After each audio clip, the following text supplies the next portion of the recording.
Merci beaucoup, René. Très bonne présentation. Et merci à tous. On apprécie votre temps aussi, que tout le monde est occupé en ce moment.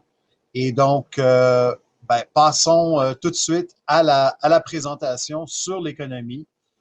C'est une présentation qui a été faite en collaboration avec notre groupe d'économistes chez BMO. Alors, dans le fond, quand on regarde le message, je vais commencer avec ma conclusion d'emblée, c'est un message optimiste qu'on a pour vous. Puis c'est pas juste un message optimiste parce qu'on est une banque et qu'on a des clients et que ça nous fait plaisir de présenter un message optimiste. C'est un message optimiste parce que, dans le fond, nous, selon nos modèles, selon tout ce qu'on regarde, il va y avoir une accélération de la reprise économique. Et donc, évidemment, 2020, ça a été une année complètement différente, une année sans précédent. Je sais que c'est un terme qui a été probablement surutilisé, mais effectivement, quand on regarde l'écroulement de la bourse, par exemple, qu'on a vécu en février et en mars de 2020, bien, il faut remonter en 1929 pour avoir un écroulement des titres aussi soudain. Et puis, quand on regarde la reprise qui s'est amorcée à la fin mars de l'an dernier, la reprise de la bourse, ben là, il faut retourner en 1933 pour avoir une reprise aussi fulgurante, aussi rapide. Alors, quand on parle d'histoire économique et qu'on remonte à cette période-là, ben on pense évidemment à la Grande Dépression. Et puis, c'était la Grande Dépression a été causée par plusieurs choses, entre autres de très, très mauvaises politiques monétaires et économiques. Par exemple, il y a plusieurs politiciens, comme l'Angleterre en particulier, qui à l'époque a essayé de balancer son budget alors que l'économie s'effondrait. C'était absolument pas la bonne politique. En même temps, on avait l'étalon or à l'époque et donc la masse monétaire a été réduite de beaucoup, ce qui était évidemment la pire chose possible dans un monde qui avait besoin de liquidité. Bon, mais alors, les politiciens et les autorités monétaires ont quand même appris des leçons de cette période-là, et c'est pour ça qu'on a eu un stimulus sans précédent. Toutes les banques centrales et puis les pays développés ont lancé des politiques, des centaines de politiques d'appui aux consommateurs, aux gens qui malheureusement ont perdu leur emploi à cause de la COVID-19 et aux entreprises aussi. Donc ça a été un succès.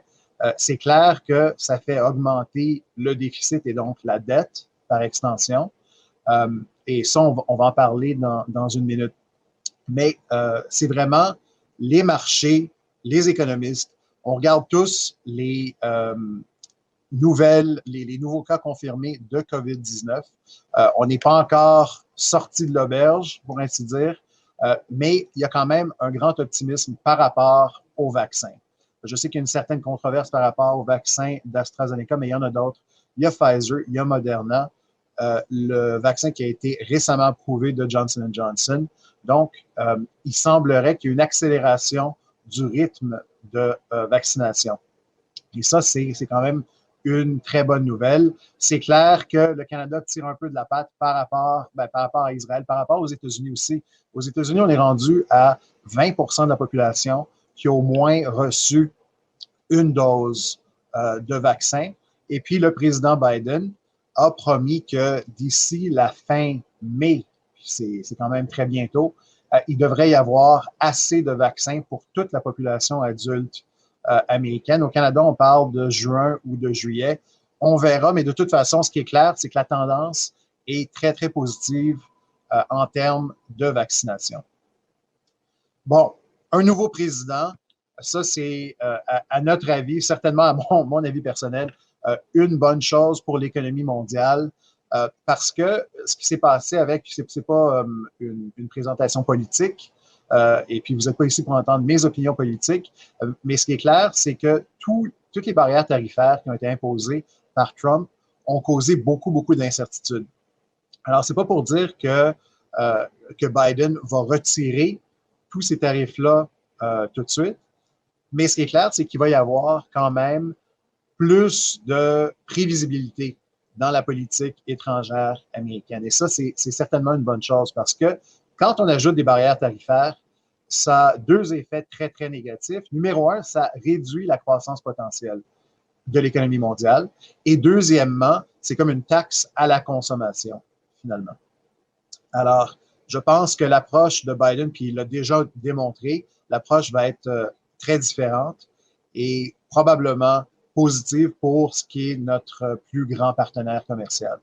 Il faut aussi ajouter que, puis ça, c'est pas très intuitif finalement, mais quand on remonte encore, regardons l'économie historique ou l'histoire économique, si on remonte jusque dans les années, au début du siècle, du 20e siècle, on se rend compte que la performance du marché a été nettement supérieure quand c'est un président démocrate qui est à la Maison-Blanche. Et puis, encore une fois, ça pourrait surprendre certaines personnes parce que les républicains se définissent comme étant le parti du marché contre la réglementation et toutes ces choses-là. Mais en bout de ligne, l'histoire est très, très claire. Les chiffres, quand c'est un président démocrate, sont de loin supérieurs. Et puis ça, c'est en partie parce que Hoover était président, un président républicain pendant la Grande Dépression. Il y a aussi George W. Bush qui était président pendant la dernière crise financière et les démocrates ont bénéficié de la relance qui a suivi ces épisodes-là. Mais je trouvais ça intéressant comme point à mentionner. Alors, on parlait de la bourse. On est à des sommets historiques. Et puis ça, encore une fois, ça pourrait surprendre certaines personnes. J'ai plusieurs clients qui m'ont appelé, qui trouvaient ça étrange. On parle de deuxième vague, maintenant peut-être de troisième vague de COVID-19. Il y a un couvre-feu au Québec. Comment la bourse peut atteindre de tels sommets? Et puis, la réponse, à notre avis, la réponse claire là-dessus, c'est que la bourse, c'est un des meilleurs indicateurs avancés de l'économie réelle. En d'autres termes, les actions commencent à augmenter de 3 à 6 mois avant qu'on ait vraiment une tendance haussière dans les données économiques qu'on regarde de très proche, dans les sondages corporatifs, les sondages de consommation, de confiance des consommateurs et tous ces indicateurs qui sont utiles et puis qu'on utilise dans nos propres modèles. Alors, en d'autres termes, ce que le marché est en train de nous dire, c'est qu'il va y avoir une forte, forte relance économique. On va parler de nos prévisions dans un instant, mais il y a certains de nos partenaires de recherche qui parlent d'une croissance du PIB de presque 9 aux États-Unis. Nous, on est à 6,5 %, mais le billet est vraiment à la hausse. Alors ça, c'est des chiffres qu'on n'a pas vus depuis des décennies et c'est sûr que ça suit l'écroulement économique et l'écroulement de la bourse qu'on a vu l'an dernier. Encore une fois, ce qui est intéressant, c'est que l'histoire rime dans le marché. L'histoire ne se répète pas, mais elle rime. Et puis, souvent, ce qu'on voit dans le marché, c'est qu'il y a une surréaction à la hausse ou à la baisse. Et puis, clairement, l'an dernier, ça a été une surréaction à la baisse. Et puis, plus la réaction est violente, plus la réaction dans le sens contraire est puissante aussi. C'est comme un élastique qu'on étire trop loin. Et puis là, on est du bon côté, si vous voulez, de cette tendance-là, où l'économie est clairement à la hausse. L'autre chose qui est intéressante sur le tableau à droite du graphique, c'est l'écart sur les obligations de sociétés américaines. C'est super important de regarder le marché du revenu fixe pour avoir des indications. C'est finalement le marché du revenu fixe qui nous a donné des indicateurs avancés qui avaient de graves problèmes en 2007-2008. Et puis, évidemment, on sait comment ça s'est fini. Ça a été une crise, pas juste une crise boursière, mais ça a été une récession globale qui a été engendrée par des mauvaises pratiques au niveau de l'immobilier américain. En tout cas, l'histoire, on pourra en parler très, très longtemps de tout ça. Mais ce qui est clair, c'est que ce qu'on voit dans la bourse, c'est quand même soutenu par la force qu'on voit dans le marché obligataire. Ça nous dit que le marché obligataire a réouvert très rapidement, encore une fois, grâce aux mesures de soutien des banques centrales et des gouvernements. Et puis ça a permis aux entreprises, aux grandes entreprises, de refinancer leurs dettes et puis de revenir en force, ce qu'on est en train de voir en ce moment. Alors, on vous l'a dit, ce qui est intéressant, c'est que la Chine a quand même contrôlé la pandémie qui a commencé à Wuhan. La Chine a mieux contrôlé ça que presque n'importe quel autre grand pays. Et puis, donc, c'est la Chine qui a quand même réussi à avoir une croissance du PIB, une croissance positive du PIB l'an dernier. Mais la croissance cette année va être fulgurante. On parle de 8 %. Comme je vous l'ai dit, on parle de 6,5 % aux États-Unis, mais ça pourrait augmenter. On parle de 6 % au Canada. Mais encore une fois, je pense que le billet est à la hausse. Et puis, en partie, grâce à la force qu'on voit dans les matières premières, dans le pétrole, dans le cuivre. Puis tout est relié finalement. C'est la force de la reprise chinoise et de la reprise américaine qui crée énormément de demandes dans ces secteurs-là. Ce qui est intéressant, c'est que quand on regarde, quand on fait des études historiques, encore une fois, sur les grands facteurs, les variables les plus importantes pour le dollar canadien et pour le TSX, c'est le prix du cuivre et le prix du pétrole. Et les deux sont clairement en tendance haussière. C'est clair que ça aide certaines provinces beaucoup plus que le Québec. Ça aide évidemment l'Alberta, la Saskatchewan et puis Terre-Neuve à un certain niveau. Donc, bonne reprise et c'est ce qu'on est en train de voir dans le marché. L'autre chose qui est intéressante, c'est que ce n'est pas juste l'augmentation du marché comme tel, c'est vraiment de regarder quels secteurs sont en train d'augmenter. Et c'est vraiment les secteurs cycliques qui sont menés par les grandes financières en ce moment. C'est vraiment ces actions-là qui sont en tête. On pense que les compagnies industrielles vont avoir un très, très bon rendement pour la prochaine année au moins. Et puis l'autre chose qui est intéressante, ça c'est un des thèmes sur lesquels on travaille beaucoup. On parle d'un énorme soutien pour la consommation, surtout dans la deuxième moitié de 2021, alors que la majorité de la population va avoir obtenu un vaccin contre la COVID-19. On va avoir des réouvertures, des restaurants, des cinémas. Il va y avoir plus de voyages. Encore une fois, c'est probablement plus tard en 2021, mais encore une fois, la bourse, c'est un indicateur avancé. Alors, les actions vont commencer à refléter cette réalité-là avant qu'on voit des données concrètes là-dessus. Mais ce qui est clair, c'est qu'il y a beaucoup, beaucoup de demandes de la part des consommateurs. Alors ça, c'est un autre secteur qui va vraiment aider la reprise économique. Quand on regarde nos prévisions pour la croissance des différentes provinces, ben, l'Alberta est en tête, comme je l'ai dit. Ce que vous voyez en vert en 2021, les barres horizontales vertes, ce sont les producteurs de pétrole. Donc, la reprise des cours du pétrole sont super utiles pour eux, évidemment. Mais il y a aussi la base manufacturière en Ontario et au Québec qui vont aider ces provinces-là après une année 2020 quand même très difficile. Bon, le taux de chômage, ça, c'est quand même important d'en parler parce que pré-COVID, on était rendu à 3,5 %. Le taux de chômage aux États-Unis était à 3,5 %, ce qui est vraiment très, très bas, dans le bas de la fourchette historique. Au Canada, on était à 5,7 %, qui, pour notre pays, est quand même un très, très bon rendement. Bon, actuellement, on est à 8,2 %. C'est pas idéal, mais c'est clair que comme l'économie reprend, et ça, c'est très conforme avec le message qu'on vous présente, les compagnies vont se remettre à engager, mais ce qui est clair, c'est que l'embauche d'employés à plein temps, ça prend toujours du temps. C'est toujours un indicateur à rebours, celui-là. Donc, on est à 8,2 % au Canada, 6,2 % aux États-Unis, mais ce n'est pas totalement négatif au niveau macroéconomique. C'est sûr que pour les employés des restaurants, de spectacles, d'hospitalité qui ont perdu leur emploi, c'est une situation très, très difficile. Et puis, on pense certainement à eux et on leur souhaite une réouverture plus vite que plus tard. Mais ce que ça offre en termes macroéconomiques, l'aspect positif de ça, c'est que ça va retarder les poussées inflationnistes. Il y a eu tout un discours, il y a beaucoup d'inquiétudes en ce moment sur l'inflation. Encore une fois, grâce à cause de la reprise économique qui s'amorce, et puis le prix des matières premières qui augmente.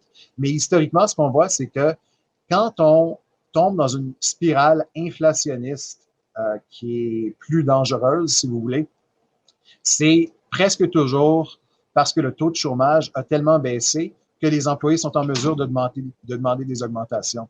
On n'est pas encore dans cette situation-là.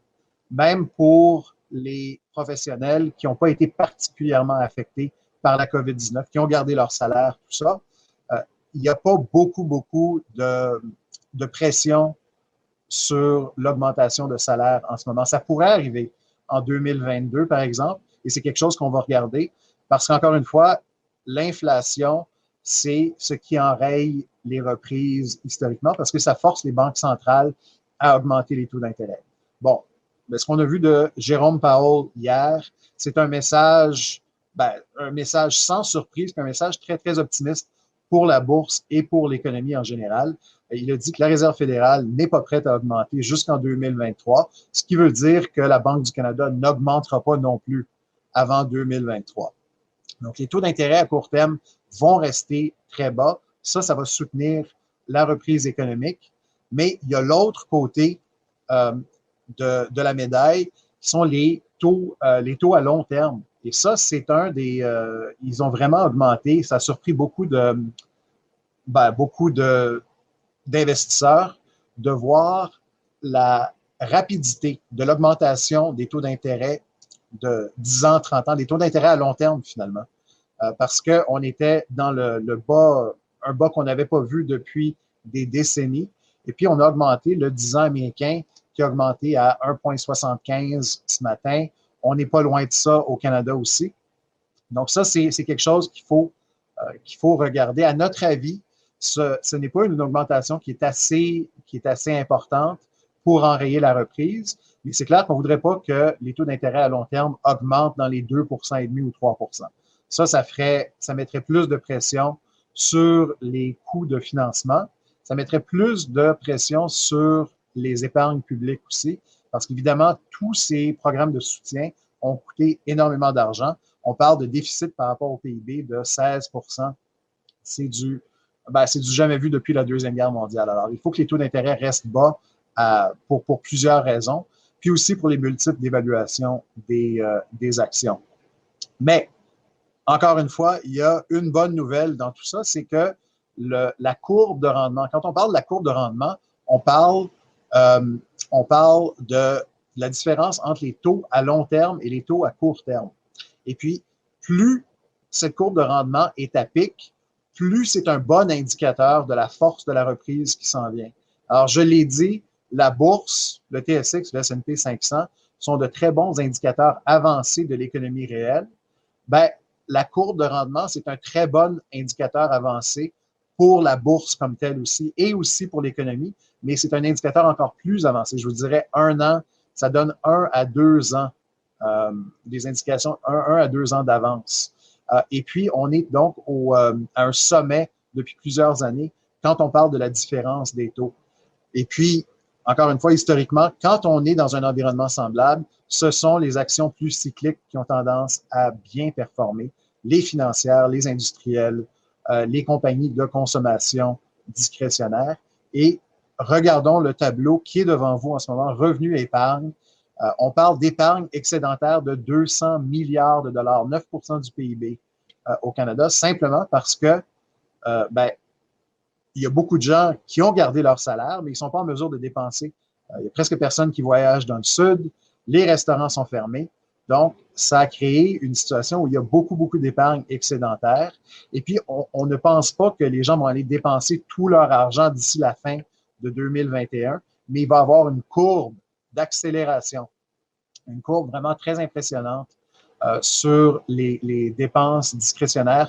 On le voit déjà dans le marché immobilier, mais pensons aux voitures, aux véhicules tout-terrain, même les campers, les Winnebago, tout ça, tout ce qui est dépenses discrétionnaires, à notre avis, a quand même, toutes les compagnies qui sont impliquées là-dedans devraient être en mesure de bien performer. Et en réalité, même les lignes aériennes devraient bénéficier de toute cette demande de voyage qu'on devrait voir d'ici la fin de l'année. Encore une fois, ça dépend du rythme de vaccination, mais il y a quand même beaucoup, beaucoup de potentiel d'épargne. C'est du jamais vu dans notre génération, en réalité. Et là, on vous dit que cette fois, c'est différent parce qu'on a eu beaucoup, beaucoup moins de faillites que dans d'autres récessions. C'est sûr que la récession officiellement a duré 2 mois. C'est une des récessions les plus courtes, historiquement parlant. Mais on a eu très, très peu de faillites au niveau des entreprises ou des particuliers. Certainement beaucoup moins qu'en 2008-2009. Et puis ça, c'est grâce, encore une fois, au programme de soutien des gouvernements. Alors, ça, c'est quelque chose qui va aider, encore une fois, la reprise. C'est pas comme repartir à zéro dans l'économie.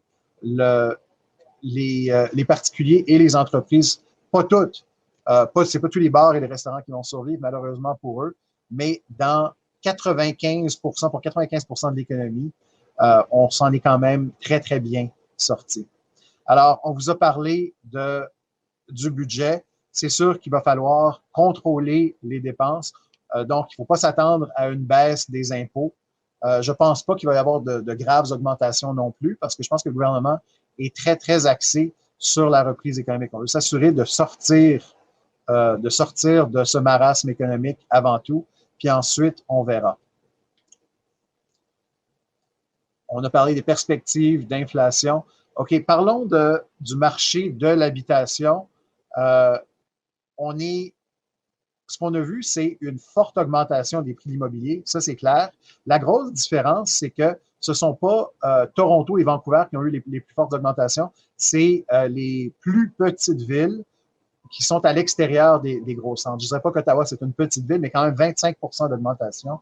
Quand on parle du Mont-Tremblant, essayez d'acheter un chalet au Mont-Tremblant, les prix ont augmenté de 30 à 35%. C'est la même chose à l'extérieur de Toronto, dans la région des chalets. On appelle ça le boom de la cour arrière. Et tout ça, ça va, encore une fois, aider la reprise avec beaucoup d'activités de rénovation. Le bois d'œuvre est à un sommet historique. Ça aussi, ça aide l'économie québécoise, ça aide l'économie de la Colombie-Britannique. Alors, toutes les matières premières en hausse, ça aide le Canada au complet. Et puis, c'est pour ça qu'on a beaucoup, beaucoup de conviction que les actions canadiennes devraient surperformer les actions américaines en 2021 pour la première fois depuis 2016. Alors, on a la reprise des prix du pétrole, on l'a vu. Regardez le dollar canadien qui a déjà beaucoup augmenté depuis mars dernier. Nous, on pense qu'il pourrait y avoir encore une certaine augmentation du dollar canadien. Pensons à 3 à 5 cents, surtout si la tendance haussière pour le pétrole et le cuivre se maintient. Alors, sur ce, voici le dernier graphique qu'on voulait vous montrer. Les secteurs qui ont été le plus affectés par la pandémie représentent quand même une petite proportion de l'économie. Quand on regarde l'économie québécoise, le secteur de la technologie est super important. Et puis, ça n'a pas été particulièrement affecté. En fait, ce qu'on va voir avec le télétravail et tout ça, c'est plus de demandes pour la technologie, plus de demandes quand ça vient au domaine Internet of Things, quand ça vient au cloud computing. Vous excuserez les expressions anglaises, mais tous ces secteurs-là sont quand même très, très bien situés en ce moment pour l'économie qu'on voit dans les quelques prochaines années. Alors, en conclusion, c'est un message optimiste qu'on vous montre, qu'on essaye de vous présenter. Il va y avoir une accélération de la croissance économique. C'est déjà reflété dans le marché. C'est reflété dans la courbe de rendement, les taux à long terme qui augmentent beaucoup plus que les taux à court terme. Ça a toujours été un excellent indicateur, un indicateur très positif du momentum économique qui s'en vient. Alors, indépendamment des marchés qu'on regarde, on voit un signe de reprise. Et puis, la prochaine étape, ça va être tout ce qui est loisirs, divertissement, voyage. Ce sont les secteurs qui ont le plus de potentiel de reprise. Ça pourrait prendre du temps, ça pourrait être retardé, mais d'ici 2022 au moins, on va voir une forte reprise, même dans ces secteurs qui ont été si durement frappés en 2020.